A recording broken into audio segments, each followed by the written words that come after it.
Hello, আসসালামু আলাইকুম viewers, সবাই কেমন আছেন? আশা করি সবাই ভালো আছেন।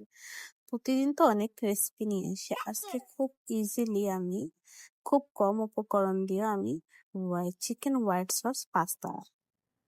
ফার্স্ট আমি একটা প্যানে প্রায় ২ টেবিল চামচের মতো আমি এখানে বাটার দিয়ে দিয়েছি। তারপরে এখানে কুচি করে রাখা এখানে মাংস আমি অল্প আদা রসুন এবং অল্প লবণ এবং গোলমরিচ দিয়ে রেখেছি।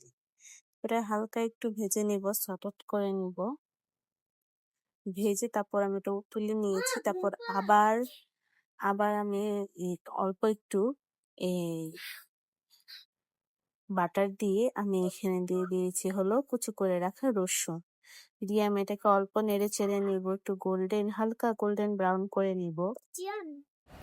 গোল্ডেন ব্রাউন করে ভেজে নিব আমি। ভেজে নেওয়ার পর আমি এখানে ১.৫ চামচের ময়দা দিয়ে দিব সসটা তৈরি করার জন্য। তারপর আমি এটাকে একটু ভালো মতো নেড়ে চেড়ে নিয়েছি। আমি এখানে ফুল ক্রিম প্যাকেটের দুধ ইউজ করেছি। আপনারা এখানে গরুর দুধও ইউজ করতে পারেন। আমি একটু ওইখানে ফুল ক্রিম দুধটা ইউজ করছি। ফুল ক্রিম দুধটা ইউজ করলে কি খুব সুন্দর একটা টেক্সচার আসে, এর জন্য আমি দুধগুলো দিয়ে আমি এখানে এই চিজ দিয়ে দিয়েছি, কাট করে রাখা চিজগুলো আর এবং কাঁচামরিচ কুচি দিয়ে আমি এটাকে একটু ভালো মতো নেড়ে চেড়ে ঢেকে দিব, যেন চিজগুলো খুব তাড়াতাড়ি গলে যায়।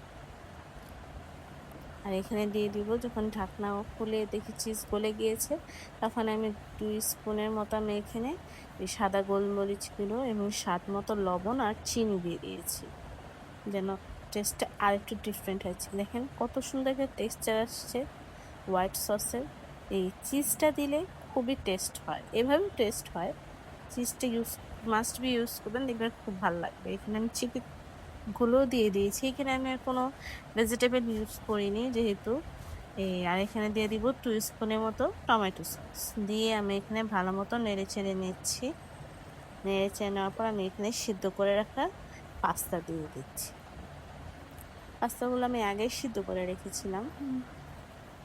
নেড়ে চেড়ে দেখেন খুব সুন্দর একটা টেক্সচার আসছে। দেখেন কিভাবে হোয়াইট সসগুলো এবং চিজগুলো ফুটে উঠছে। আর একটু নেড়ে চেড়ে আমি এখন এটাকে নামিয়ে নিব।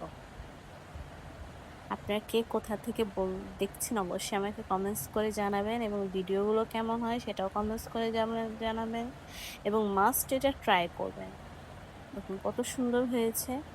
মাস্ট এটা ট্রাই করবেন, ট্রাই করে আমাকে জানাবেন এবং সাবস্ক্রাইব করতে কিন্তু ভুলবেন না। আসসালামু আলাইকুম।